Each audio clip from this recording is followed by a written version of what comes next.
మహబూబాబాద్ జిల్లా నరసింహులపేట మండలంలోని వ్యవసాయ శాఖ అధికారుల అవినీతి బయటపడింది. పీసీఎస్లో 400 యూరియా బస్తాలు రైతులకు అందుబాటులో ఉండగా 394 యూరియా కూపన్లు మాత్రమే రైతులకు అందజేశారు.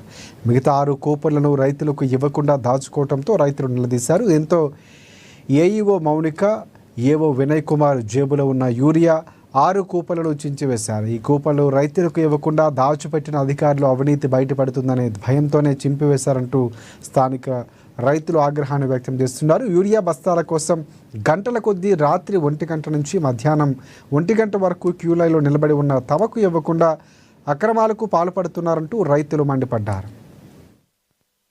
నేనేం అందరు తీస్తా చించండి, మీరు మేడం చించండి, మీరు పడేయండి, అవి పడేయండి, మీరు పడేయండి.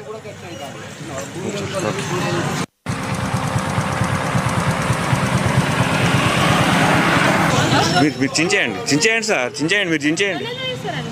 నేనేం అందరు తీస్తా చించండి, మీరు మేడం చించండి, మీరు పడేయండి, అవి పడేయండి.